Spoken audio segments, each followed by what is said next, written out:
This woman was personally framed by her stepmother's family in her previous life. After being reborn, however, she became the darling of everyone, and her husband was utterly devoted to her, practically a wife-doting maniac. Whenever her husband's older sister's family saw her, they wanted to kiss her, hug her, and shower her with affection. Even her notoriously difficult mother-in-law said, "Why don't I just give you all of the family property?" But before all that, Pele's previous life came to an unimaginably tragic end. She had originally been nothing more than the daughter of an ordinary count's family, not especially remarkable or outstanding. But after she lost both of her parents, everything changed. Her once gentle stepmother revealed her vicious true colors, and the fiancé, who had always said he loved her, had actually gotten involved with her younger sister. Pele would never forget that day. She lay in bed, unable to move even a finger, like a fish on a chopping board. Her fiancé, Shiv, tightly held her hand. "Go die. I'm already buried in debt now." "Only if you die can I inherit the estate. Since you love me, then die for me."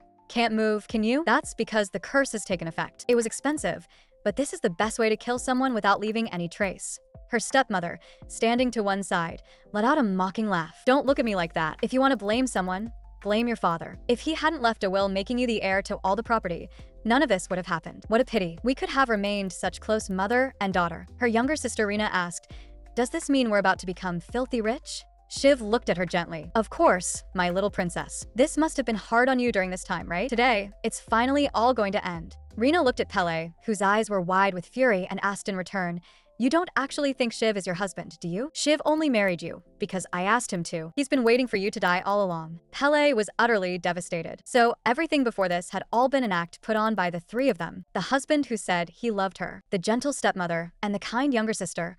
All of it was fake. Just then, her stepmother took out a pillow. "After you die, we'll enjoy your inheritance well, so just go on your way in peace." With that, she pressed the pillow over Pele's nose and mouth. Tears poured from Pele like a broken dam. "I will never let them go." But when Pele woke up again, she was still alive and well. She looked at everything before her in disbelief. This was simply too absurd. At first, Pele could not tell what was real at all. What did it mean that her father had just passed away when he had clearly died more than a year ago? Even when Pele asked the servants, she got the same answer. And her stepmother and Rina still smiled at her just as they had before, as if nothing had ever happened. Everything was unfolding according to the plot in her dream, and Pele had no idea what was going on. The feeling of dying had been too real. Even now, she remembered it clearly. Could that really have only been a dream? Or had she already gone mad? But not long after, at the same time, she experienced the same thing again. Shiv came running toward Pele holding flowers and a ring. Wearing a radiant smile, he held the ring out in front of Pele. Pele was overwhelmed with emotion. The unbelievable had truly happened to her. She bent down,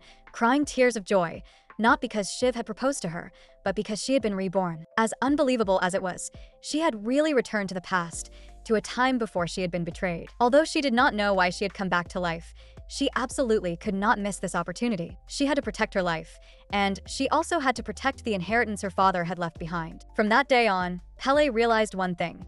In the Count's household, there was nothing she could do. She wanted to take away everything they coveted and make them regret what they had done. But in the end, those were only her wishes. The only thing she could do was refuse Shiv's proposal, but merely refusing the proposal was far from enough. She also had to draw a complete line between herself and him. Also, her father had clearly written in his will that all of the Count family's fief belonged to her, but how was she supposed to manage it? And most importantly, she had no way to guarantee that she would not fall victim to her stepmother again in the future. Pele suddenly remembered something Shiv had once said. What exactly had that curse been that she was afflicted with back then? Since it was her stepmother who coveted the property, why had she still made Shiv marry her? Although none of these questions had answers, the only thing she could be certain of was that she needed time. Before she could protect herself, she had to come up with a way to ensure her safety as much as possible. And right now, she needed the help of the man before her. That man was Grand Duke Terrace. Under the assistance of the previous Grand Duke, the Lepillion family had helped the monarch build a powerful empire. The previous Grand Duke of Lepillion therefore became the first person to be granted the title of Grand Duke. Whenever war broke out in the empire, the Lepillion family, as trusted confidants of the royal family, would always charge on the front lines. And the current Grand Duke of the Lepillion family was none other than the famed Grand Duke Terrace. During the war between the Empire and the Kingdom of Schwartz, the people suffered terribly. At that time, Grand Duke Terrace led his own order of knights and traveled a great distance to the battlefield. And in the blink of an eye, he defeated the Kingdom of Schwartz. Just as the entire empire was singing praises of this hero, covered in blood from head to toe, appeared in the imperial capital, yet he did not even attend the victory banquet before hurrying back to his territory. After seeing him in that state, people were filled with awe, and so they called him a war maniac obsessed with killing. Now, this war maniac had come to the capital once again, and this was also an opportunity Pele absolutely could not miss. She slowly said, "The reason I came to see you is because I have a proposal. Please marry me, just for 1 year." She knew this was abrupt, but she had to marry this man. Although Grand Duke Terrace had previously been married to a young lady, the two divorced in less than 2 months. The woman, who received an enormous settlement, said that To was the worst kind of man, and then disappeared. He did not care about wealth, so he certainly would not covet Pele's property. He also had not consummated his marriage with that lady, which showed that he had no interest in women. This was exactly the kind of person Pele needed. After hearing her out, To asked in return, "Why do you want to marry me?" Pele slowly said, "My family wants to kill me, and then take the property that belongs to me." Tur fell silent. "You came here just to tell me this? You've already inherited the property, so why scare yourself for nothing? Go back." With that, To stood up and prepared to leave. But as he passed by Pele, she suddenly grabbed him. Tur's expression darkened instantly. The next second, he flung Pele away directly. This woman really was troublesome. When he shook Pele off, Tur's hand was also accidentally cut by her ring. Pele apologized repeatedly, extremely nervous. Had she gone mad? Why had she grabbed him? At this moment, Tur had completely run out of patience as well. "I don't want to waste any more time on you. Leave, miss." How could Pele possibly give up just like that? "Your Grace, you should also need to marry a wife now, shouldn't you?" Pele knew the reason he had returned to the capital this time, and that was because of his engagement to the princess. In other words, to marry his second wife in name only. In Pele's previous life, Tur had been forcibly summoned back to the capital because the king wanted him to hold a wedding with the princess and keep this capable Grand Duke by his side. Although he was divorced, because he was the Empire's universally praised hero, he had to marry. But the Grand Duke himself was extremely resistant to a royal marriage alliance. Even now, Pele still remembered that Grand Duke who could not manage his expressions, and the seventh princess crying as she said she hated old men. If the Grand Duke wanted to avoid such a thing from happening, then he had to first find a woman to marry. Pele gathered her courage and continued, "I heard the king wants you to marry the princess. You're about to marry the seventh princess, who is still in school. Do you really not mind at all? Your Grace, you need me. Just 1 year. And after 1 year, we'll divorce immediately." Pele kept praying in her heart, hoping that Tur would agree. After a moment of silence, Tur said, "I think you've got it wrong. The person the king is forcing me to marry is the fourth princess, not the seventh princess. Also, I don't have that much patience, so don't make me say the same thing a second time." Watching Tur's departing figure, Pele panicked. What on earth was she supposed to do now? But the more anxious she became, the dizzier she felt. Immediately afterward, everything went black before her eyes, and her whole body collapsed. Her eyes filled with tears, and her whole body felt awful. This feeling was somehow strangely familiar. It was exactly the same as when her stepmother and the others had killed her before. Could it be that she was going to die again? Night fell, and tonight there was torrential rain, thunder, and lightning, while 2 men were digging a pit. Another one, so young and already gone. What a pity. But in the next second, a black shadow suddenly sprang out of the pit. The 2 men screamed in fright and shouted, "It's a witch." At that moment, Pele, inside the pit, looked at her own hands. What on earth is going on? Pele sat in the muddy pit, unable to recover her senses for a long while. No matter how hard she racked her brain, she could not understand what exactly was happening. Had she been buried alive? Meanwhile, on the other side, the 2 men screamed as they ran to find Tu. She came back to life. After that lightning strike, she came back to life. She's a witch. Upon hearing this news, Tur rushed to the muddy pit at once. He looked down at Pele from above. This woman really hadn't died. How was that possible? At this moment, Pele was trembling all over. Tur had actually tried to harm her. Although she knew Tur was bloodthirsty and warlike, she had never expected him to be this insane. Tu muttered in a low voice, "This is far too strange. How are you not dead?" Then he even reached out a hand toward Pele, as if he wanted to pull her up. "If you don't want to actually be buried alive, then get out of that pit first." Pele froze again. Could it be that Tur had not intended to kill her after all? After calming down, Pele finally understood that she had still been far too rash. From the moment she came to find Tur relying on memories of the past, she had already gone down the wrong path. Why exactly had she gone through something like this? And on top of that, she had actually been buried alive. This was going too far. Pele slowly asked, "Were you trying to kill me earlier?" To looked at Pele. "You seemed to bite your finger just now. Is that your habit?" Pele was utterly confused. "So, what if it is? What's the problem?" Tur raised his hand and took off his glove. On that scar-covered hand was a smear of bright red blood. "This was cut when you scratched my hand while grabbing me just now." Tur continued, "Perhaps I should seriously consider your proposal." Then he picked up a knife. Pele was speechless. What exactly did this have to do with her being buried alive? She shouted loudly, The important thing right now is why you buried me alive. But Terrace paid her no attention at all. Instead, he used the knife to slice open his own palm. Sorry. This is extremely important. I need to try it again. Before Pele could react, Ter's blood-covered hand had already clamped over her nose and mouth. Pele struggled desperately, but it was completely useless. What exactly was he trying to do? After an unknown amount of time, Pele woke up on a bed. She discovered that To was sitting by her bedside. Pele was startled. Had she come back to life again?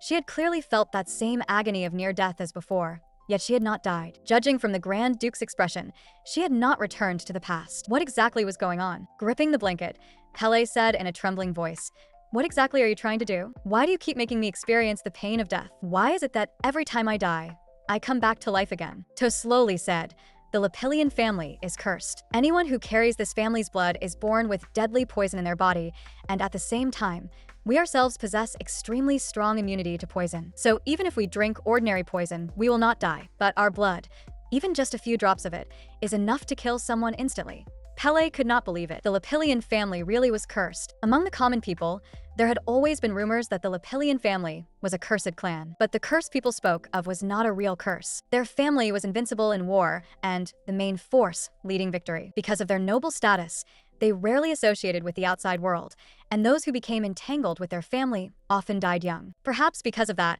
people came to believe that their family's distinctive red eyes were a sign of ill omen. This so-called cursed family was merely what people called them out of fear. Pele had originally thought there was some other hidden truth behind it, but she never imagined that the royal family's most trusted house was actually truly cursed. If this was true, then her ring had previously gotten stained with the Grand Duke's blood. After that, she had put the hand that touched the ring into her mouth. In other words, she really had been poisoned just now. So that was why the Grand Duke thought she was beyond saving and buried her alive. Just then, Ter spoke as well. "Originally, when you bit that finger, I thought you were definitely going to die. But strangely enough, you didn't. The same thing happened just now. And now you already know my family's secret." Pele panicked. He could not be planning to silence her forever, could he? But Terrace continued unhurriedly. "It was precisely because of this secret that I refused your proposal in the first place. But now I have no choice. Miss, it seems that for the next year, you will have to become my wife. Daddy won't let you suffer." After her mother died, this was what Pele had heard most often. And the reason her father had brought her stepmother and Rina into their home for no reason was also because of this. Her frail and sickly father had always worried about Pele. And now the grown-up Pele was actually about to marry the war maniac people spoke of. At that moment, her enemies arrived, and her stepmother said gently, "You seem to have been coming here often lately. Have you thought over my proposal? No matter what, managing the Count's residence by yourself is too exhausting. Why not first find an agent to help you take care of it? You still haven't recovered emotionally. Mother really can't bear to see you work so hard all alone." Pele knew very well in her heart that once an agent was found, they would send her to her death. Now things were developing exactly the same way as before. Pele handed the envelope in her hand to her stepmother. As soon as they finished reading it, panic instantly filled their faces. Pele said with a smile, "That's right. I've decided to marry Grand Duke Lapillion. So now, let's break off our engagement, Shiv." Rina panicked and shouted loudly, "Sister, why have you suddenly become like this? The person you love is clearly Sir Shiv." Shiv also pleaded bitterly at the side. "Did I do something wrong?" Pele no longer wanted to hear these hypocritical words. She immediately declared that as for the matter of an agent, she would have her uncle, who lived in the East, take responsibility for it. "So Mother and Rina, you can no longer continue living in the main house. Besides, I will not allow outsiders to step even half a step into the Count's residence. Sir Shiv, the outsider, I mean is you." Shiv was only an ordinary knight. Now that the engagement had been annulled, he had also lost the qualification to take the Royal Knight's examination, because only nobles were allowed to take that examination. Pele left without looking back. This was only the beginning. From now on, the things they would lose would only keep increasing. And what she needed to do now was marry Grand Duke Terrace, in order to ensure her own safety. This was a contract marriage between Pele and the Grand Duke. Although the two were only married by contract, they announced to the outside world that it was love at first sight between them, that they were destined lovers, though no one would possibly believe it. During the coming year, Pele's personal safety would be guaranteed, and Terrace would investigate Pele's body, which seemed able to resist the curse. Just as Pele had said from the beginning, marrying her could indeed temporarily deal with the engagement between him and the royal family, but this was ultimately only a temporary expedient. As for what would happen afterward, that would depend on the situation. And for now, the most important thing was that their magnificent wedding had finally ended. Pele walked out of the wedding hall with tears in her eyes. The wedding was finally over. She really was about to die of exhaustion now. Before she could make Shiv lose everything, She had nearly been worn out to death first. Just how anxious had Turbin back then to say that the wedding would take place in 3 days. And their wedding had been excessively luxurious, which added quite a burden to both of them. That flashy, but impractical dress could finally be taken off now. Actually, Pele could fully understand the suspicious looks from the guests, because they all believed that the Grand Duke had married Pele only to avoid a political marriage with the princess. And they were also convinced that there had to be some improper exchange of interest between the two of them. Pele secretly rejoiced inwardly that fortunately this was a fake marriage, or else she would definitely become depressed sooner or later. Just as Pele was letting her thoughts run wild, To slowly said to her, "Do you want to extend the term of our contract marriage a little longer?" Pele replied with a radiant smile, "I'll think about it." Yet the answer in her heart was, "I absolutely do not want to." Although Pele already knew the ins and outs of the family curse, if she had to live with this man for more than a year, she would definitely go insane first. And right now, there was still one question she absolutely had to ask her. Pele remembered that day when she had heard Shiv personally mention a curse. She had also died because of being afflicted by that curse. When she was poisoned by the Lapillian family's curse, she had felt the exact same pain. Could these two curses be the same thing? After sorting out her thoughts, Pele asked, "Would your family ever sell your blood as poison? Didn't I die once before?" That feeling was exactly the same as when I was poisoned by your family's curse. After saying all that, even Pele herself felt it sounded somewhat absurd. After thinking it over, she decided to forget it and turned away on her own. How could such a great family possibly do something like that? Tur caught up to her in just a few steps, and just as the two of them were leaving, they unexpectedly saw Her Highness the Princess. The furious woman before them was none other than the Empire's fourth princess. Even with a status as noble as hers, her fiancé had still been stolen away by another woman. She was the fourth princess, Leia. This unfortunate princess had been weak and sickly since birth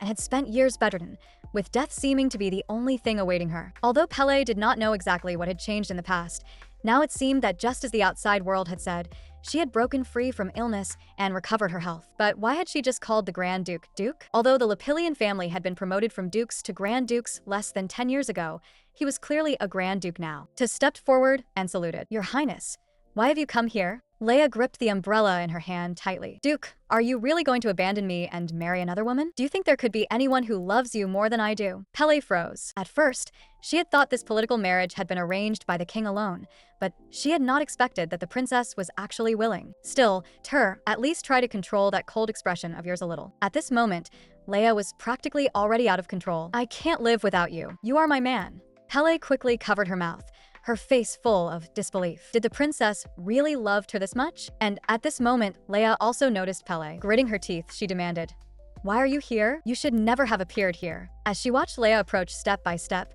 Pele completely panicked. Just then, a voice rang out.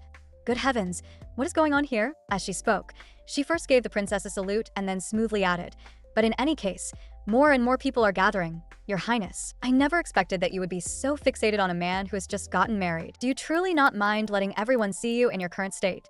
The situation instantly became even more awkward, and the number of onlookers kept growing. Faced with this sharp-tongued woman, Leia was speechless for a moment, and Tur took the opportunity to break the deadlock by saying that he would first take Pele and excuse himself. Looking at Tur's departing figure, Leia said gloomily, "Just you wait. Without you, I simply cannot live. And sooner or later, you will understand that the one you truly need is me, because if we are not together, neither of us will be happy." Pele glanced back at Leia. She truly had not expected the princess to like Tur this much. Although she did not know what exactly had happened between the two of them, "Your Highness, you only need to wait one more year." This woman had a head of dazzling red hair, sharp eyes, and an overwhelmingly flamboyant aura. Pele was terrified, but she still politely thanked her for the help. At that moment, Ta slowly said, "This is my elder sister." The woman also spoke. "Hello, I'm Celsia. I heard that our family's curse has no effect on you, so why do you still want to marry Tur?" Ta said coldly, "Didn't I already say it? It was love at first sight between her and me." Celsia's gaze turned cold as well. "Do you think I would believe that? If you're going to lie to me,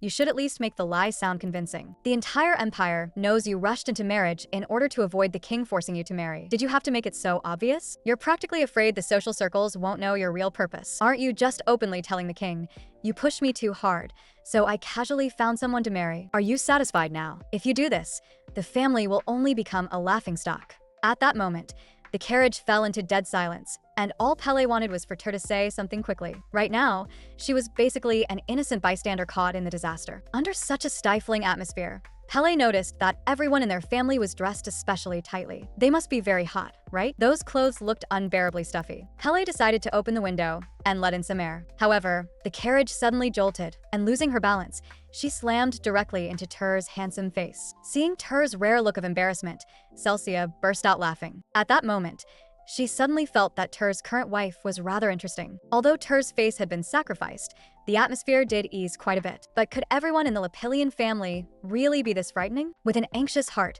she finally arrived at the Lapillion family's territory. Just then, the coachman told them that they had already reached the residence, but there was a bit of a disturbance ahead, so they could not enter yet. Ter then slowly said, "So USS is back." Pele knew this person. He was the heir of the Lapillion family, but when she looked more closely, Pele frowned. Why would this person appear here? Pele had never expected that she had only just finished the wedding, and on the way home, she was stopped by that former lover from the past. Shiv was shouting loudly, "Pele, I know you're in there. Come out and see me just once." USS was furious. "I already told you.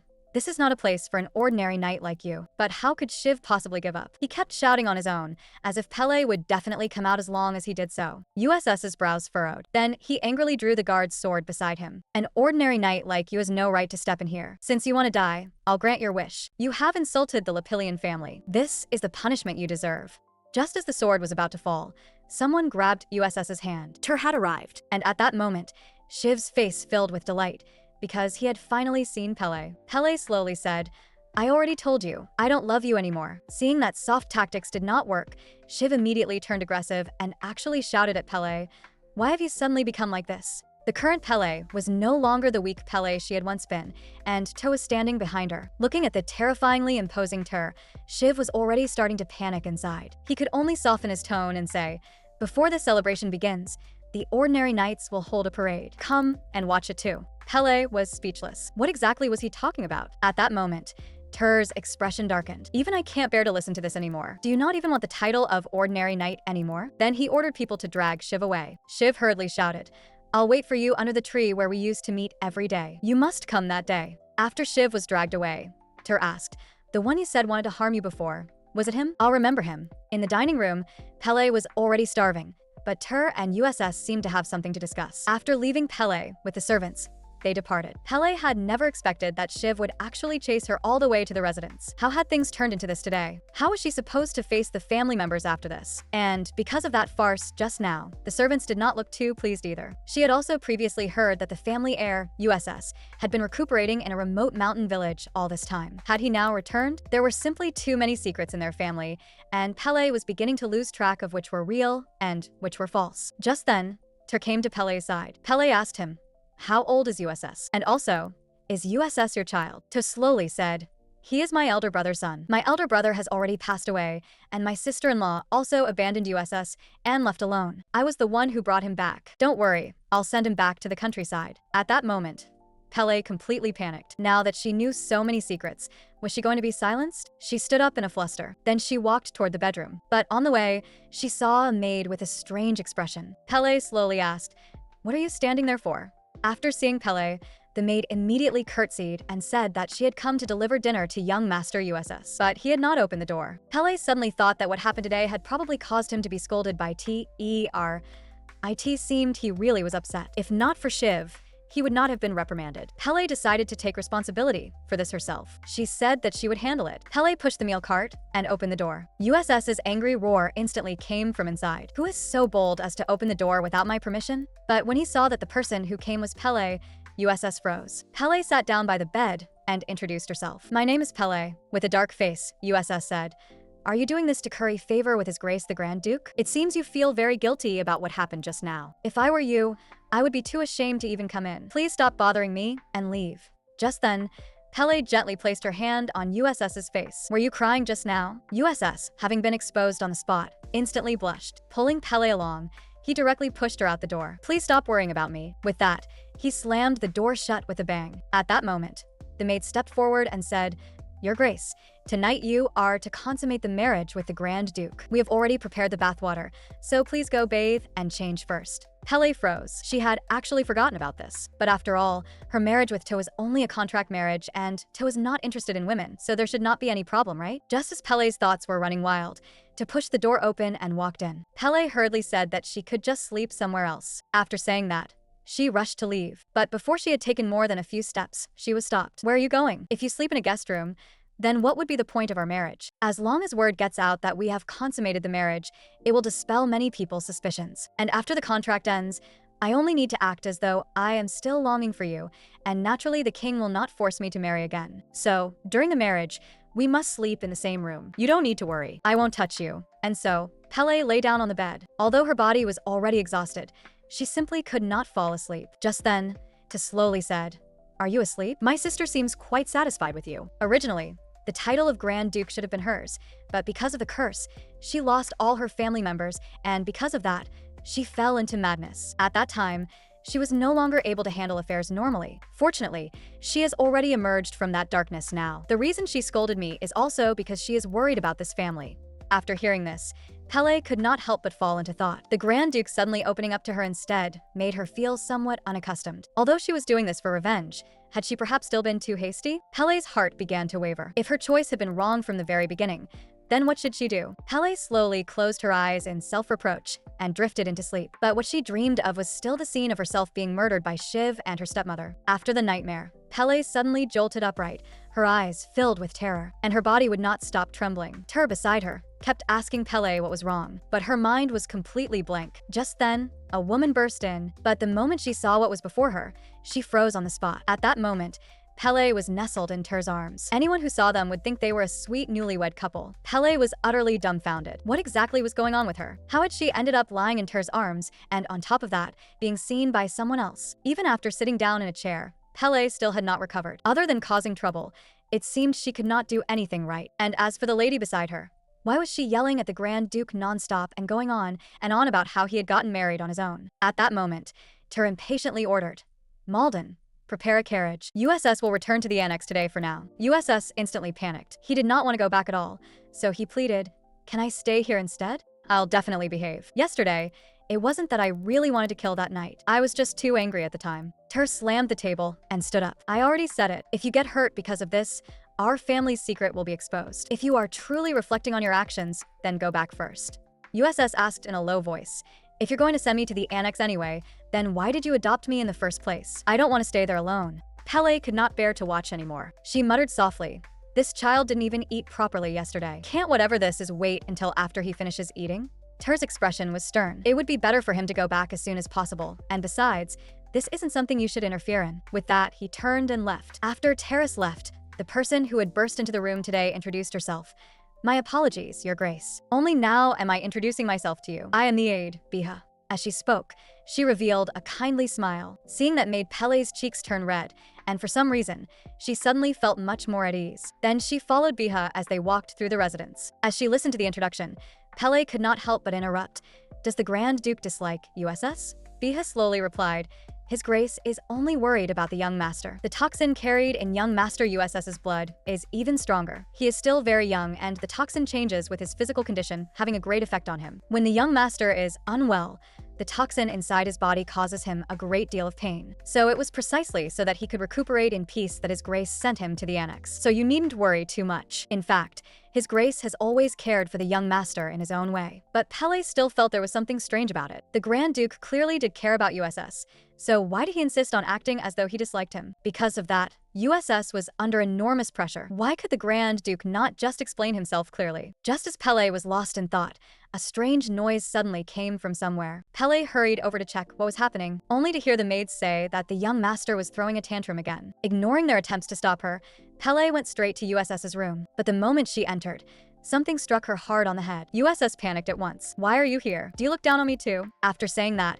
he buried himself in the covers and grievance and no longer dared meet Pele's eyes. Pele said nothing and simply quietly looked around the chaotic room. Pele sat down beside USS and gently stroked his head. "I'm not looking down on you. I'll help treat your wound and then leave. All right?" But USS shoved Pele away and shouted that he did not need it at all. Yet the moment he stuck his head out from under the covers, he saw the wound on Pele's forehead, the one he had just caused. USS immediately panicked. He quickly apologized and begged Pele not to tell Te, or he would definitely be driven out. But how could Pele blame him? She repeatedly assured him that she absolutely would not say anything. Then she gently bandaged USS's wound for him. Although wounds would one day heal, USS's condition was clearly not quite normal, and his reaction just now had also been strange. It was as if Ter found out about this, his whole world would collapse. The two of them really ought to have a proper talk. Pele felt that she should step in and help mediate between them. Pele told USS that if he did not want to return to the annex, then he should try to persuade Ter, and that she would help him. USS asked in a low voice, "Why are you helping me? Do you think I can't do anything? So you've come to pity me? If you're doing this just to please the Grand Duke, then I advise you to forget it. Because in his eyes, I've always been useless anyway. What you're doing is just a waste of effort." Pele asked in return, "Did the Grand Duke say those words to you himself?" USS said somewhat dejectedly, "Does he even need to say it? Even the servants in the house know it. How could I not know?" But Pele reached out and gently kneaded USS's soft cheeks. "Thanks to you, that annoying knight disappeared from in front of me yesterday. Doesn't that count as your achievement? Even if others deny you, you must not be the first to deny yourself. Actually, up until yesterday, I was just like you, always doubting myself. But now that I've seen you, I suddenly understand. I think I should change that way of thinking too. If this is the reason you're hurting yourself, then you absolutely must not do something so foolish again, because hurting yourself brings no benefit at all. As for the matter of the annex, after the Grand Duke returns, you should talk to him seriously about it." USS saw the wound on Pele's forehead. Then he carefully reached out and touched it. "You're bleeding." Only then did Pele realize it. No wonder it had hurt so much earlier, though it probably was not a big deal. But USS did not think so. How could a wound like this possibly be nothing? In his anxiety,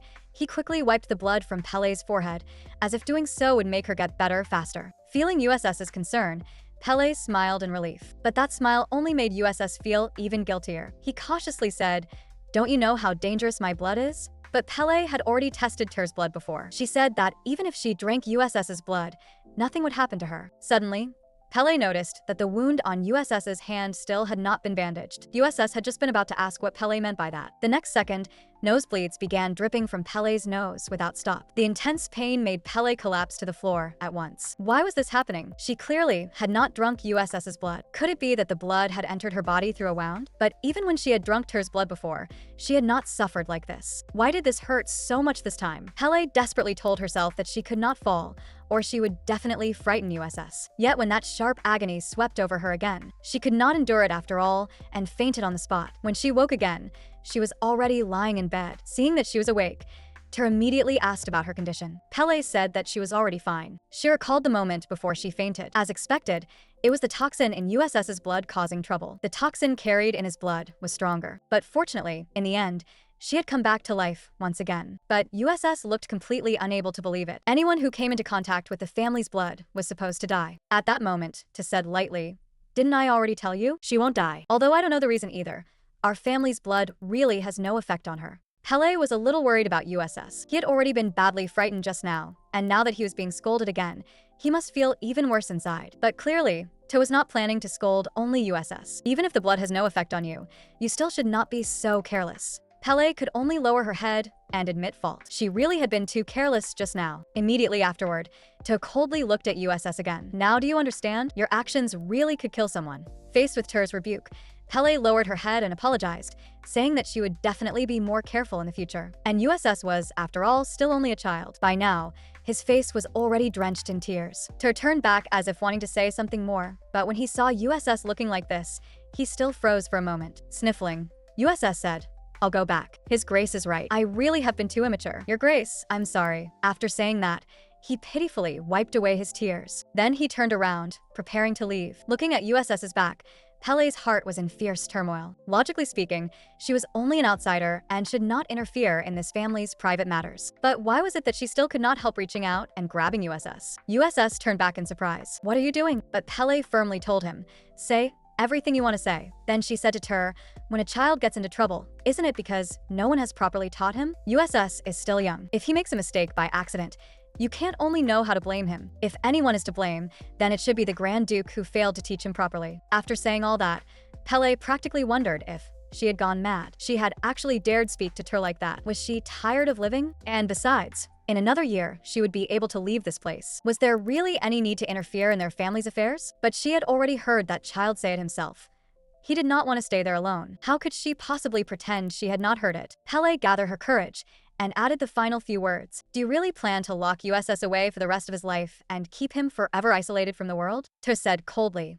What do you mean by that? What do you mean, lock him away for life? Pele gripped the corner of USS's clothes tightly. If you truly care for him, then please first listen to what he really wants to say. Ter bent down close to Pele's ear, his tone serious. No one can guarantee that what happened today won't happen again, and when that time comes, you may not necessarily be able to survive it again like you did today. But at that moment, USS stepped in front of Pele. Your Grace, I want to stay here. I promise that something like what happened today will absolutely never happen a second time. If you are willing to let me stay, then I will remain quiet and absolutely not draw anyone's attention. Looking at the two in front of him, one big and one small, Ter felt nothing but a splitting headache. But in the end, he still relented. USS, is there anything you need to go back to the annex and retrieve? USS was instantly overjoyed and looked at Ter in disbelief. And just like that, USS was ultimately allowed to stay. Ever since the incident with USS, Pele had made a great deal of effort in order to adapt more quickly to life in the Grand Ducal household. Within the term of the contract, she had to familiarize herself with the affairs of the Grand Duke's family, and in addition, building connections was equally important. Although these were originally responsibilities that fell within Pele's proper role, the retainers and the residents did not see it that way. Especially when dealing with outside affairs, they would always give Pele unpleasant looks. After all, not much time had passed, and the Grand Duchess had already begun interfering in family matters. Fortunately, ever since the matter with USS had passed, the mild-tempered Malden had grown closer and closer to Pele and had also helped her quite a lot. Pele knew that the reason he was doing this was because he felt guilty about what had happened with USS. If she could become a little closer to him later on, she should be able to inquire about the affairs of Count Zahid's family. The current Pele had already grasped several points. First, besides their current residence, they had other estates as well,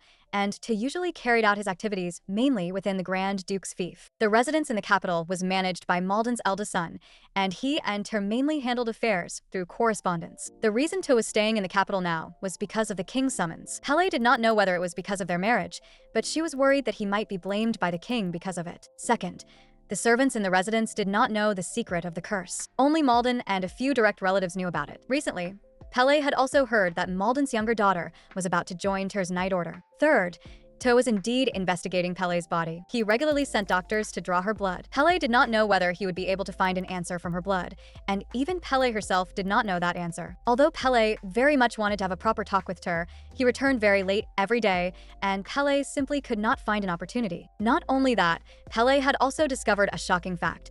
The sofas in the Grand Duke's house were more comfortable than the beds in the Count's house. She slept on the sofa without any problem at all. And during this period of living here, she also had to learn many more things. Even the nightmares in her mind had gradually begun to blur. As long as she did not meet with her family, it seemed there would be no problem. Once she finished learning here and left, she would certainly be able to manage the Count's house in perfect order. Just then, Malden came to report that there were guests visiting. But no matter what, Pele had never expected that the people who had come would be the stepmother and stepsister who had killed her in her previous life. Pele was worried that directly throwing them out would invite gossip, so she let the two of them in. And the reason they had come to find Pele was definitely because she had handed the Count's household over to her uncle to manage. Because ever since then, not only had the mother and daughter been unable to live in the main house, they could no longer squander money as they had before. And after Shiv had been driven away that day, they should have felt even worse, because Shiv had not only lost his qualification to join the Night Order, he could no longer obtain the inheritance either. Pele was guarding against them every moment. Although this was the Grand Duke's residence,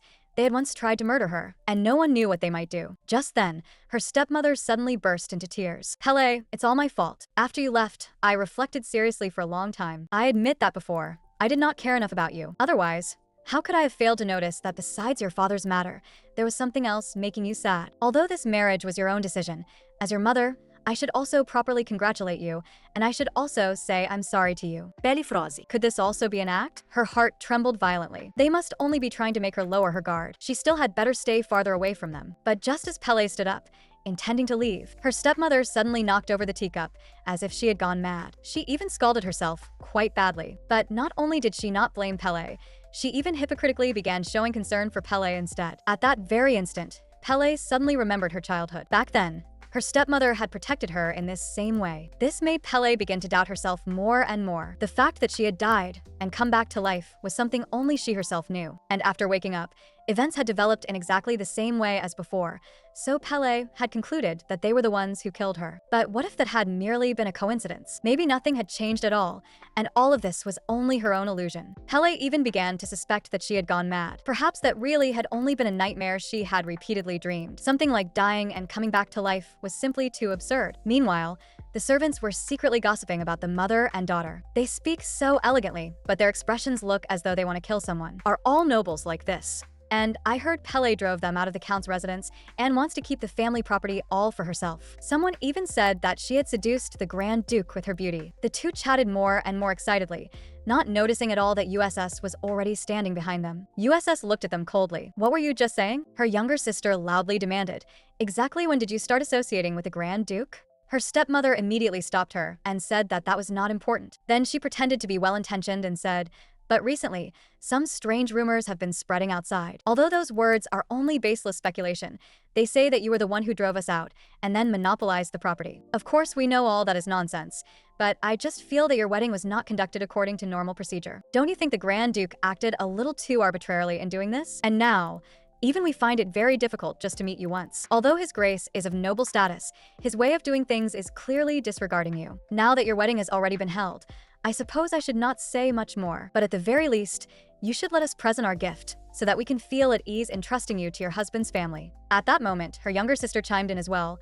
"That side room is so small it's barely fit for anyone to live in. Just let us go back. We won't interfere with Uncle." Pele knew that they wanted to return to the Count's residence, but just then, she suddenly felt as though she could not breathe. What exactly should she do? Maybe she should just give the Count's residence back to them and let them leave. Once they were gone, she could slowly think of another way. Sensing that Pele looked unwell, her younger sister continued adding fuel to the fire. "It seems Shiv still hasn't forgotten about you, sister." Just then, USS arrived in time. "Who exactly are you saying hasn't forgotten whom?" That startled both mother and daughter. Pele looked toward the sound and saw USS slowly walking over with firm steps. "You've come to demand the Count's residence from Her Grace, haven't you? But those words you just said, were you questioning the Grand Duke's authority?" The mother and daughter were immediately intimidated and did not dare say another unnecessary word. USS hurried over to Pele's side. Pele looked terrible at that moment, and cold sweat had seeped out on her forehead. USS asked with concern, "What exactly did they do to you?" Her younger sister instantly panicked and hurriedly said that she had done nothing. Her stepmother put on a gentle expression and explained that she had only come to see her daughter. USS clenched his teeth and asked Pele in a low voice,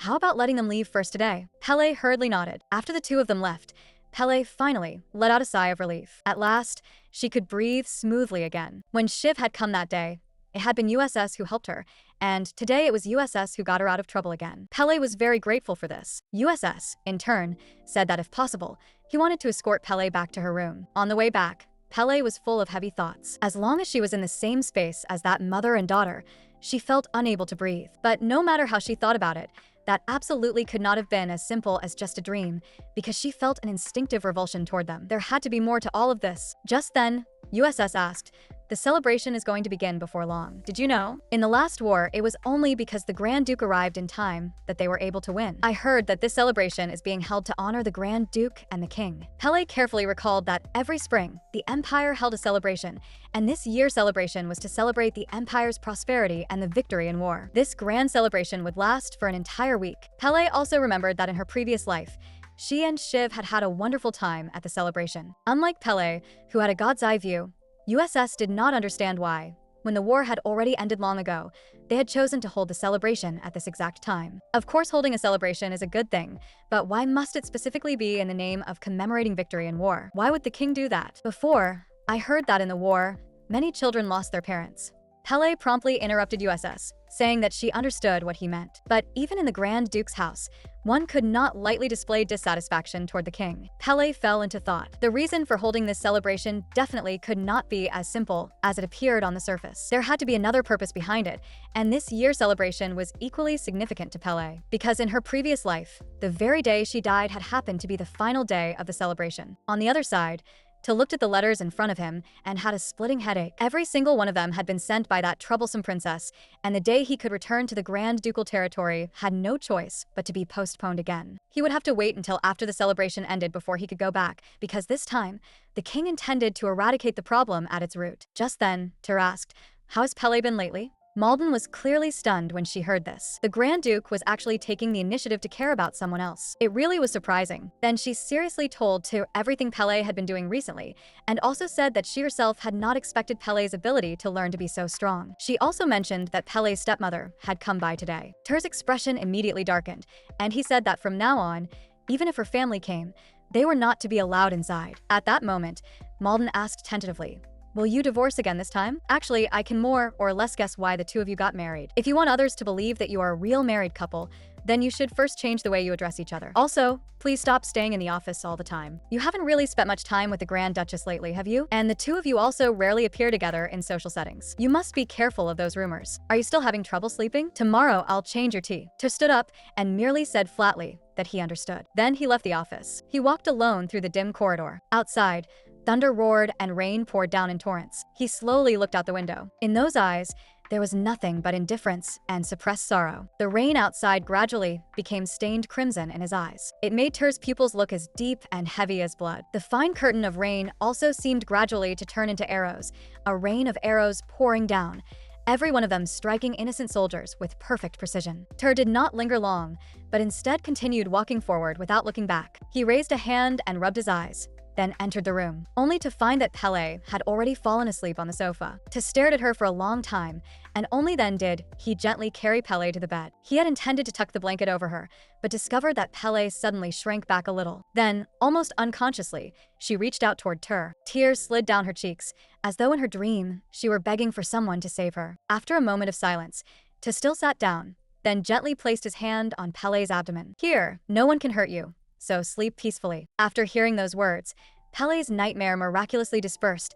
and then she fell into a peaceful sleep. The next day, Pele woke with a start. She had clearly slept on the sofa last night. Could it be that she had shoved Ter off the bed? Pele was still hesitating when she turned her head and saw Ter. After letting out a scream, Pele hurriedly apologized. Ter said nothing. He simply silently went with Pele to the dining room. Pele could not eat anything at all. Her mind was full of Ter. Fortunately, she had not pushed him onto the sofa. But what exactly was going on with him? Not only had he let her sleep on the bed, he had also said they should change the way they addressed each other. Just thinking about it made Pele feel awkward. Just then, the silent Ter spoke. "USS, since you're staying in the capital now, why don't you enroll in the academy? What do you think?" Hearing this, USS froze, then asked in complete disbelief, "The academy? Can I really go?" Ter replied flatly, "If you don't want to, then forget it." Pele had not expected this either. Ter was actually going to let USS attend the academy. This really did not seem like something Ter would do. Could it be that Malden had persuaded him? USS voiced his doubts. "Why did you suddenly agree? Didn't you say before that you would absolutely never let me go to the academy?" Ter's expression still showed almost nothing. "To be honest, I still think that way now. But considering that you'll have to adapt to life in society sooner or later, I agreed to let you go." USS lowered his head, looking somewhat hesitant. He was worried that he might accidentally hurt other people. Once they learned what USS was worried about, both Pele and Malden, who were firmly supporting him, spoke up, excitedly telling him not to worry. Pele earnestly reminded him, "But when you're angry, you absolutely must not casually throw things around or draw your sword again." USS nodded solemnly. "I'll definitely be more careful and behave properly. I won't let other people notice me." Pele had not seen USS this happy in a very long time. It seemed he truly did want to attend the academy. And Terrace was probably also trying to express his apology in this way. In any case, it really was unexpected. After the meal ended, Pele met the new maid, Rebecca. She was the daughter of Baron Nitz. Pele had heard long ago that they were going to select a new maid, but she had not expected anyone to actually apply. After all, they might not be willing to serve under Pele, because no one could say for sure when she might divorce to one day. But thinking about it, it was not strange either. Rebecca had applied, apparently because her family circumstances were very poor. Rebecca herself had not expected that she would become Pele's maid. Right now, she was truly happy and excited. Looking at her enthusiastic manner, Pele only felt that this child was full of spirit. Next, Pele was going to handle external affairs, and because Rebecca was now her personal maid, she naturally had to go along as well. After changing clothes, Pele only felt somewhat tired. She did not know when she might run into her stepmother and the others again. She could not be left flustered and helpless every time like she had been yesterday. Suddenly, she remembered again the words she had heard before dying. That's because the curse has taken effect. Although it is expensive, this is the best way to kill someone without leaving a trace. Even now, Pele still had not figured out exactly how she had died. She felt it was necessary to seriously investigate what the curse Shiv spoke of actually was. But Pele had no clues at all about this matter, so she could only tell herself to calm down first and investigate slowly afterward. By the time she came back to herself, she was already standing behind Malden, beginning to learn how to handle affairs. Just then, a subordinate hurried over and whispered a few words into Malden's ear. Malden immediately said that she had something urgent to deal with and hoped that Pele could complete the remaining tasks by herself. Inside the carriage, Rebecca voiced her confusion. "I've been curious since earlier. What exactly is this box for?" Pele explained, "This is a donation being sent to the temple. This is the task Malden handed over to me, and I also just happened to want to stop by the temple to ask about some things."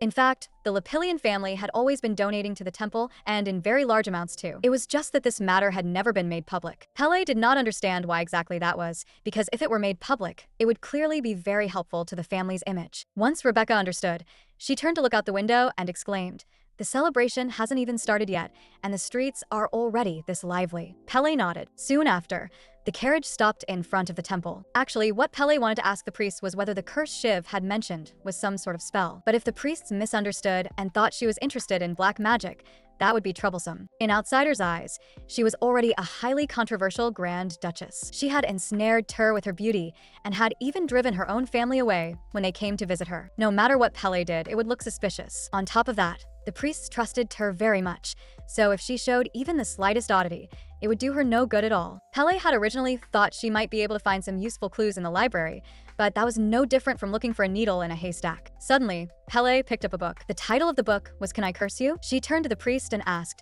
"Is this book heretical nonsense about black magic? How could there be a book like this in the temple library? What if someone reads it and then wants to use it to harm others?" The priest quickly explained, "Things like curses exist only in the records of ancient texts, and curses were banned long ago, over 100 years ago. You cannot simply equate them with black magic. The reason the temple keeps books like this is because we must know everything in order to prepare in advance. Just like the divine punishment back then, that was a curse sent down by the gods." A companion beside him quickly interrupted the priest, who was becoming more and more worked up. "Stop talking about all this useless stuff." After hearing this, Pele merely smiled and turned away. After all that trouble, she still had not found any clues. As expected, she would have to take it slowly. The guard at the side silently watched Pele. He was a man who had sent to protect and monitor Pele. But this woman was going to far too many places today. And what was this place selling taiyaki supposed to be? But in the very next second, it was as if Pele had seen something. She actually turned around and ran out with an excited look on her face. Standing in the middle of the road was a red-haired woman. She seemed to have lost herself. The moment she saw that man,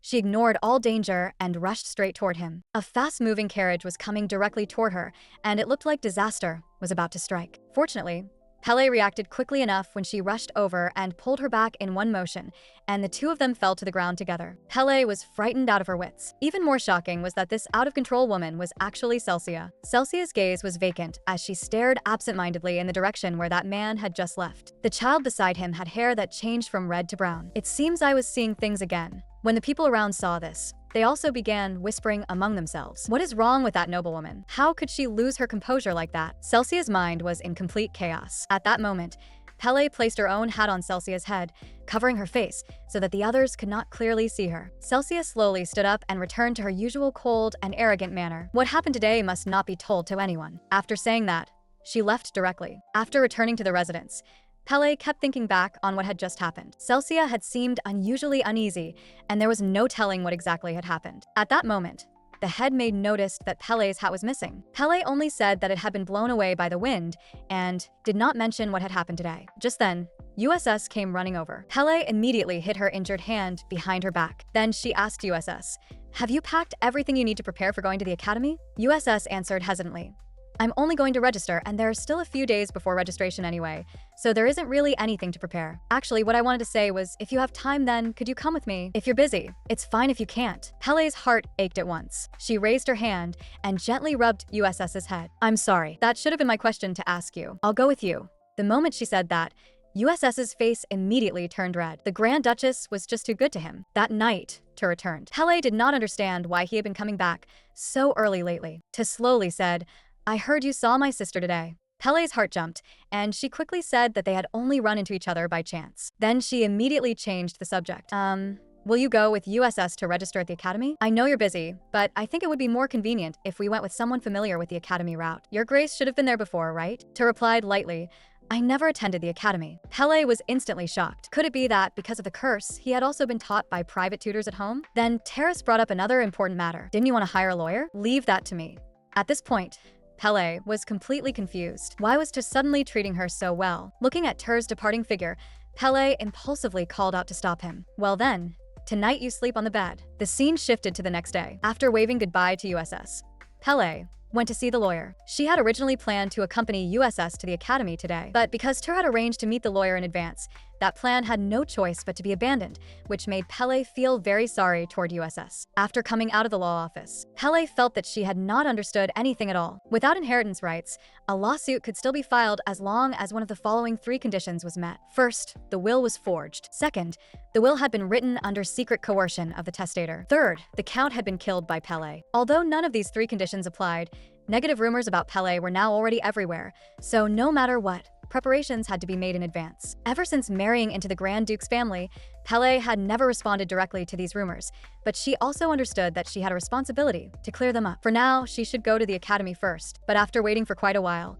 Pele discovered that the carriage had still not arrived. The attendant explained that because statues of the king and the Grand Duke were being installed nearby, there were many spectators, and the carriage had been blocked because of it. Pele suddenly felt that this matter sounded strangely familiar. Just then, a loud crash rang out. Everyone turned their heads in panic. Pele suddenly remembered. In her previous life, the place Shiv had held her hand and brought her to was exactly where they were now. And before her eyes, there was now nothing left but a heap of rubble. When Pele came back to her senses, she stared blankly at the stones before her. It was exactly the same as in her previous life, except this time, Shiv was no longer by her side. And after the statue shattered, a great number of newspapers actually fluttered down from the air. Everything that had just happened matched her memories without the slightest discrepancy. It seemed returning to the past had not been an illusion, and her death absolutely had not been a dream. It was as if Pele had suddenly awakened. The conviction in her heart became even firmer. She was not mad at all. She lowered her head and looked at the newspaper in her hand. The Grand Duchess abandons her commoner knight lover and remarries the Grand Duke for power. In her previous life,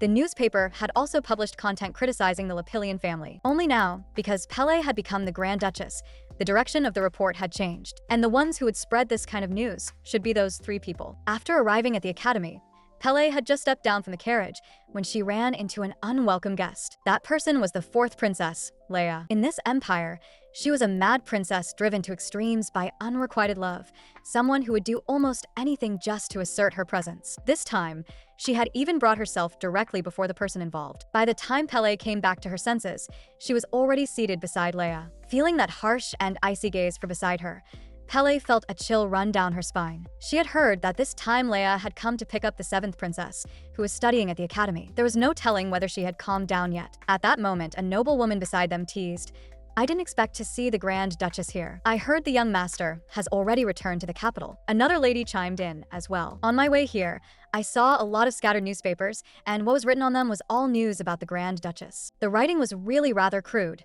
Grand Duchess. Have you seen them?" Pele's expression instantly dimmed. If word had already spread even here, then it must have long since spread through every street and alley. At that moment, Leia slowly spoke. "Although I regret this for me, it is actually a good thing. I would like to invite the Grand Duchess to visit the palace. As long as you are willing to accept the royal family's invitation, then as thanks, I will have all those people spreading the extra editions arrested." Now that the extras had practically spread throughout the whole capital, if she said it that way, would that not mean almost everyone would be punished? Pele calmly refused the proposal, then stood and said that she would take her leave first. Looking at Pele's departing back, Leia said meaningfully, "What a pity. I originally had many things I wanted to say to you. We'll meet again next time." The implication in those words was far too heavy, and Pele could not help clenching her fists. The feeling Leia gave her was completely different from the wedding day. Why exactly was that? After walking out of the waiting room, Pele saw USS. Though he was clearly very happy, USS still pretended to be calm and said that the academy was nothing special. When the 2 of them walked out of the academy together, they unexpectedly saw Tur outside. It seemed he had come specifically to pick up USS. Though he spoke coldly,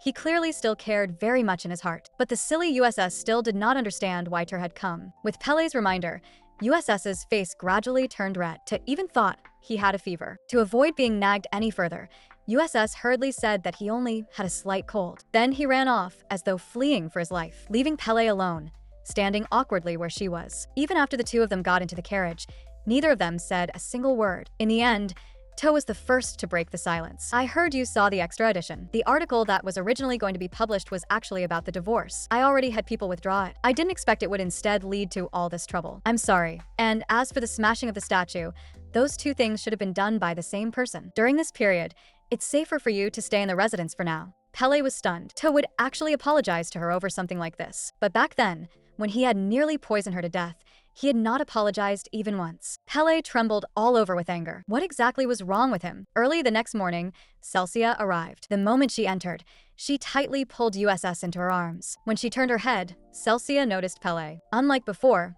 when her attitude had been somewhat distant, ever since what happened in front of the carriage last time, her opinion of Pele had already changed quite a bit. And USS was even more enthusiastic toward Pele. The moment he saw her, his eyes lit up. There was even a bright smile hanging on his face. Ever since returning from Academy registration, USS had remained isolated from the outside world. Although the Academy had already started classes, USS still could not attend school until he had fully recovered. In order to remain by USS's side at all times, the Grand Duke had ultimately moved his work back home as well. The doctor said USS merely had a cold and that the symptoms were not serious, yet they said that to prevent infection, they would not even let Pele enter the room. Pele truly could not understand why they had to be so careful to this extent. There was not even a maid in sight to care for him, and there was no way to know whether USS could eat the things he wanted. While no one was paying attention, Pele secretly asked USS whether there was anything he wanted to eat. USS answered quietly that he wanted strawberry cake, but in the very next second, the sharp-eyed To noticed it. To said coldly, "Your illness hasn't gotten better yet." Pele quickly offered an idea. "Then let's take turns taking care of USS. And I also really want to see him." Ter firmly rejected Pele. "We still don't know the cause of his illness, so you cannot take care of him." Pele looked puzzled. If it was contagious, then wasn't it an infectious disease? Why say that the cause was still unknown? Ter added, "My uncle will be arriving soon. He is our family's attending physician. This time he is coming to see you, and while he's here, he'll also check on USS's condition." Only then did Pele suddenly understand. So all the blood drawn from her had been sent to this uncle. At that moment, Celsia said that she would take care of USS and that Pele and Ter could go see their uncle first. In any case, she would not be leaving until tomorrow, so there was no need for them to rush. After that, the two of them left the room. Pele could not help asking, "The princess has sent you so many letters lately. Are you really not going to reply at all?" Ter shook his head and said there was no need, but Pele was still a little worried. After all, those letters had been sent by the royal family. Was it really all right to just leave them unanswered like this? But in the end, she still decided to do as Ter said, because she did not want to run into the princess at all. At night, Ter went out to pick someone up and had not yet returned. Worried that USS would not get to eat what he wanted, Pele brought food to his room. But the next second, the moment Pele pushed open the door, she saw USS covered in blood. He was leaning in Celsia's arms, in such pain that he could barely breathe. Pele cried out in alarm and turned to run out for water, then anxiously asked, "How did USS end up like this?" As she spoke, she reached out, wanting to help, but Celsia immediately stopped her. "Don't come over. Have you forgotten? Our family's blood is poisonous. He goes through this kind of pain every so often. He just has to endure it. You don't need to worry. Go out first." Pele trembled with anger all over. How could I not worry? The child is already in this much pain. I can't just stand by and do nothing. After saying that, she rushed out again, carrying in basin after basin of water. She kept wiping USS's body. It would almost be better if he just fainted. At least then, he would not have to suffer like this. Pele did not know what else she could do. Painkillers were useless. Could there really be no way at all? Just then, the physician arrived, saying that everyone else could step out for now. Ter also came over and helped Pele to her feet. At that moment, the physician took out some medicine. Only then did Pele feel slightly relieved. At least there was still medicine that could be used. Looking at USS in such pain, although Pele's heart ached unbearably, there was nothing she could do, so she could only follow Ter out. Ter could clearly feel that Pele was trembling all over. Pele's lips quivered as she quietly asked, "USS will be all right, won't he?" Ter slowly said, "Uncle can help lessen some of his suffering." Pele froze for a moment, then suddenly looked up. "You mean there's no way to completely cure these symptoms at all? Then why have you never told me? You clearly knew about USS's condition, but you kept it from me the whole time." Faced with Pele's questioning, Ter lowered his head and remained silent. Pele understood at once, because sooner or later she would leave this family. There was no need to tell her, right? Back in her room, Pele wept bitterly. She had never imagined that USS's illness had already become this severe. In other words, whether it was sending USS to the countryside or giving the servants time off, it had all been because of this. Pele suddenly felt that, had she known it would turn out like this, she would rather have watched USS endure loneliness than witness this with her own eyes. After leaving the room, Pele ran into Celsia. Celsia forced out a faint smile. "USS will get better. Do you have a moment?" With a heavy expression, Celsia said, "I once thought about completely breaking free from the shackles of this curse. Our family's curse is not passed down through women. It is only passed down through men. So if a woman became the head of the family, perhaps this curse could be cut off for good. But ironically, compared to the curse, They were even more afraid of letting a woman become head of the house. They said there were no women among the family's direct line, but that was only an excuse. Are women of the collateral line not also members of the family? There was clearly a way to sever the curse, but those rotten, stubborn people absolutely refused to agree, and that is why the curse has continued all the way to today. I don't even know what they are so obsessed with. Later,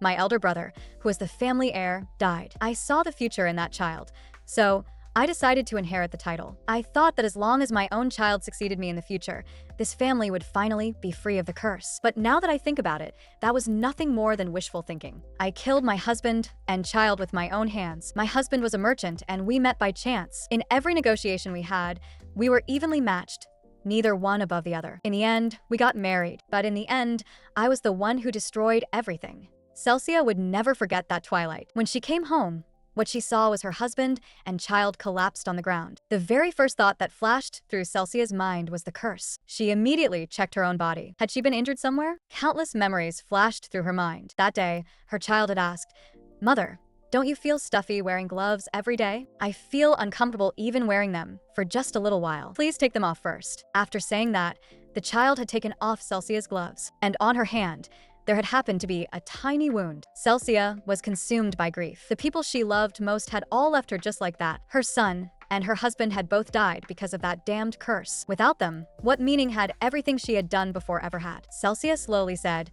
"I know how much courage it took for you to come here. Actually, at first, I was very suspicious of you, but now it seems I misunderstood you. And also, thank you for saving me on the street that day." Then the two smiled at each other, and in that moment, the relationship between them truly grew much closer. But what Pele was thinking about most right now was still USS. She wondered whether he was feeling any better now. At that moment, Te said, "USS has already been moved to another room." Then he motioned for Pele to follow him. Pele lowered her head and silently followed behind him. Thinking of how they had not returned to their room last night, and then of everything that had happened yesterday, she still felt somewhat awkward inside. Then Terrace broke the silence. "What you did yesterday was dangerous. Also, I should apologize to you. I only felt that it would be better if you did not know about this." Pele found it somewhat hard to believe. The lofty Grand Duke was actually apologizing to her. She did not continue along that line of conversation, and instead asked how USS was doing now. Te slowly said, "USS has almost recovered. Why are you so concerned about USS? Pele lowered her head even more. "USS is my friend. From the very first day she came to the Grand Duke's house, USS had always stood on her side. Pele hoped USS could do the things he wanted to do, and she also hoped he could attain real happiness. But now it seemed that wanting to see USS live happily with her own eyes was nothing more than her one-sided fantasy." A few more days passed, and USS was still lying pale-faced in bed. After receiving permission, Pele walked over to the bedside. She raised her hand and gently brushed aside the hair on USS's forehead. USS slowly opened his eyes a little and unconsciously called out, "Mother." But when he saw clearly that the person before him was Pele, he immediately panicked. He sat bolt upright in fright, then hurriedly said that he was fine. He even apologized to Pele at his side, saying it was all his fault for frightening the Grand Duchess. After saying that, he shrank back under the covers again and refused to say another word. Both of them understood that USS had remembered something painful again, so they left the room together. Pele looked at Ter and asked, "Will USS still be able to go to the academy afterward?" Ter did not reject the idea outright. Everything would have to wait until after USS had fully recovered, but there was something more important right now, and that was to go see Uncle. Pele looked over the long-haired man before her. So this person was Phineas? Looking at him now, this family really did all resemble one another. Phineas skipped all pleasantries and got straight to the point. "I originally thought Pele's blood was unusual and that there might be some kind of antibody in it, but after researching it, I found that there is nothing in her blood. In other words, Pele's blood is no different from that of an ordinary person." Everyone present froze. Phineas could only add that he would continue the research, because the fact that the Lepillion family's blood had no effect on Pele was in itself a mystery. So starting today, Phineas would temporarily stay at the ducal residence in order to continue observing Pele more conveniently. At that moment, Celsia slowly stood up and said that she was tired and would leave first. Before leaving, she even gave Pele a bright smile. That sight instead left everyone present stunned once again. And just like that, 3 days later, the servants all returned. Looking at Pele's weary smile, Rebecca suddenly had a bad premonition that something serious was wrong. But the next second, she brightened up again. She said that because the celebration was almost here, the streets were especially lively, so she had had a great time. In order to cheer Pele up as well, Rebecca invited her to go to the celebration together. Still, When Pele walked out of the residence, she felt a little apologetic because she had already made plans with friends today. Perhaps because she had only suddenly invited them out after getting married, her friends all looked especially shocked. Although they were somewhat resentful, they were all still happy that Pele had gotten married. After all, the groom was that handsome Grand Duke. Soon after,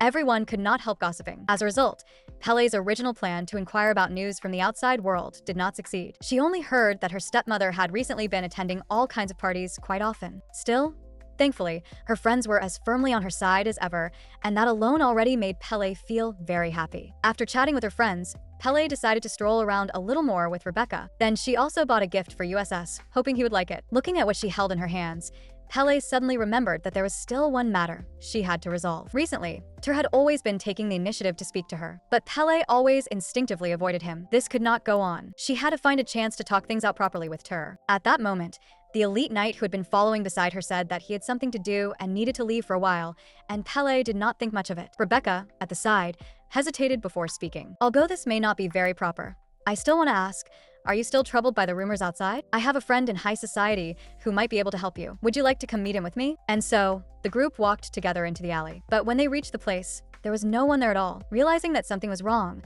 Pele immediately tried to leave, only to discover that Rebecca had already disappeared. With no other choice, Pele could only turn back to look for her, but as she searched, a familiar figure appeared before her. By the time Pele came to her senses, she had already been tied up. Shiv slowly walked forward. You really made me wait far too long. It's not easy at all to get a chance to see you. You're not the only one who can mobilize elite knights. I'd advise you not to scream. Otherwise, I can't guarantee what might happen in a little while. Looking at Rebecca, who had already fainted, Pele's face filled with worry. Just now, Rebecca had desperately thrown herself in front of her to help her escape. Now Pele had to do everything she could to protect everyone as well. Pele said coldly, "Let the others go." Shiv said viciously, "Is now the time to be saying that? Tell me, why did you abandon me? Was my proposal really that terrible? Was it because I have no title, or because I'm just an ordinary knight that you treated me like a toy?" Having held it in for too long, Pele finally said the words, "Because I know that if I marry you, you'll kill me." Shiv froze for a moment, then became somewhat uneasy. What nonsense are you talking about? Even if something like that really happened, then it would definitely be because you did something wrong. Looks like you still haven't recognized the situation you're in. I know you came here to see this man. Who is he? Your new lover? It seems that lofty Grand Duke still can't satisfy you. Pele recognized this man, blonde-haired and blue-eyed. He was exactly the friend Rebecca had mentioned, but Shiv only grew more excessive. So, this is the kind of man you like? This guy's a noble, isn't he? Looks decent enough on the outside, but people like you don't understand anything at all. Those words instead made the man laugh. And that laugh completely enraged Shiv. He raised his knife and was about to stab it toward the man's face. Pele cried out anxiously, "Stop. What exactly do you want? Do you want to be a knight? Or do you want money?" Shiv let go of the man and turned to look at Pele. "Aren't those things all things I deserve? Marry me. As long as you sign this, I'll let them all go." Pele froze. What Shiv was holding was actually a temple contract. Once a temple contract was submitted, it could not be withdrawn. If Pele signed this contract now, then the agreement between her and Ter would effectively become void. Shiv kept threatening her from the side. "The Countess wanted to harm you, and I was the one who stopped her. I'm the one who worries about you most. I'm giving you a chance. You don't want to see them all die, do you?" With no other option, Pele could only sign the contract. Yet in the very next second, a large hand suddenly seized Shiv by the head and smashed it hard into the wall. His whole body was instantly sent flying. Without question, the one who had come was Ter. His face was frosted with rage, and it was obvious he was furious to the extreme, because his wife had been harmed. The scene shifted. On the other side, once Ter learned that the elite knight had returned early, he realized that something had happened to Pele. The facts proved that his guess had not been wrong. After rescuing Pele, Ter carefully supported her. Meanwhile, Shiv's face was full of unwillingness, and he was still screaming Pele's name at the top of his lungs. That voice, like that of a demon, echoed continuously in Pele's mind. Even her hands began to tremble uncontrollably, and on Ter's face, an extremely terrifying expression appeared. In the next second, his blade rose and fell, and Shiv let out a shriek so piercing it hurt the ears. After returning to her room, Pele was still worried about the others who had been with her. Ter told her to rest well first and not to worry. Then he sat down beside her. Pele hesitated for a long time, but in the end still asked, "How did you find me?" Ter answered lightly, "The nearby royal guards had seen you. I got their help, and luckily I saw your glove. That's how I was able to find you so quickly." Pele said again, "You should go handle your affairs. Aren't you very busy? I only suffered some minor injuries." But when Ter looked at her, he still saw her slightly trembling shoulders. In the end, Ter still left the room. leaving Pele alone inside. Only then did silent tears finally fall from her eyes. Why did this kind of thing always happen to her? Compared to all this, the inheritance meant nothing to her at all. She would even be willing to give all of it away. So why were they still unwilling to let her go? Pele began to doubt herself. What exactly was she insisting on? What exactly was everything she had done for? She had even naively wanted to make them regret it. She had wanted them to understand what a terrible mistake it was to hurt her. But from beginning to end, it seemed the foolish one had only ever been her. Those people had never loved her at all. Without realizing it, Pele bit her finger again. Every time she was afraid, she would do this, and that made her remember the gentle stepmother she once had. In order to keep Pele from being afraid, in order to keep her from having nightmares, she would gently hold her in her arms and softly coax her to sleep. But now that she thought about it, that former warmth had indeed been fake as well. It had all only been laying the groundwork in advance for seizing the inheritance. And in another room, the knight who had been beaten half to death kept apologizing. It was all because of his negligence that Pele had fallen into danger. But in the end, Ter did not order the knight to be executed. Instead, he turned and walked out of the room. At that moment, he saw USS. USS felt incomparably guilty. He felt that Pele's growing thinness during this period had all been because of him. Ter comforted USS. Pele was completely fine that day. You don't need to worry. Then he looked at the steward and asked about the whereabouts of that contract. The steward shook his head and said that although he had already sent people to inquire at the temple, there was still no news at all. They had also found no trace of the contract in that alley or on Shiv's person. Ter slowly said, "Is this all the information you currently have? How do you intend to handle it?" Meanwhile, Viscount Bosun's household was in complete chaos. At that moment, Rebecca was both furious and anxious. "I did everything exactly the way you said, and yet it still turned out like this. Until just before coming here, I was still being held alone in a room and was even interrogated. Even just to come out for this short while, I still had to write a guarantee. This time, they only agreed to let me come along after I repeatedly begged them." Bosun looked embarrassed. "Miss Rebecca, please calm down first. You're really putting me in a difficult position like this. I never thought things would turn out this way either. Who would have known that an ordinary knight would dare to be so bold? But if you think about it carefully, this can't all be blamed on me. I was also captured because I was waiting for you. Even the attendant who relayed messages for me said he was afraid,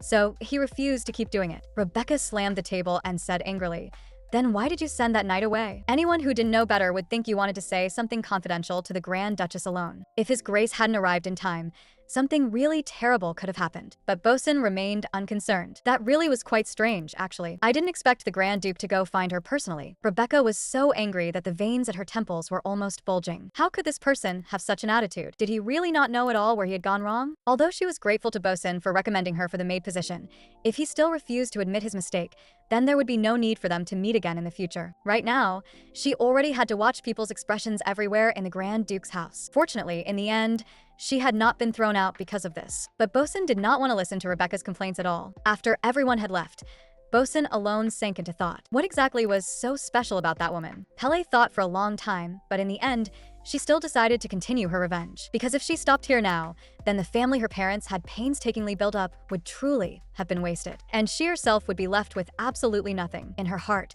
Pele silently told herself that she absolutely could not collapse like this. What puzzled her, however, was why Ter kept following her. Inside the carriage, the two of them stared at each other. In the end, Ter was the first to break the silence. "Didn't I already say it? I'll handle those matters for you." Pele lowered her head and apologized. After all, that contract would more or less still cause losses to the ducal house. But Tara said it was nothing. The person concerned is already dead, so the contract is naturally no more than a useless piece of paper. "But I heard you picked out a gift for USS. In that case, I should prepare one too. Why don't you come with me to choose it?" Naturally, Pele had no way to refuse. And ever since that incident, she also no longer dared go out onto the streets alone. But this time, with Ter accompanying her, nothing should happen. Speaking of gifts, Pele felt that no matter what USS received, he would probably be very happy. Ter slowly shifted the gaze that had been resting on Pele toward the window outside. The family doctor had once said that Pele's poor physical condition was likely due to prolonged emotional distress. There was no knowing what exactly she had gone through. Soon, the two arrived at the shop. However, when the shop owner saw Ter,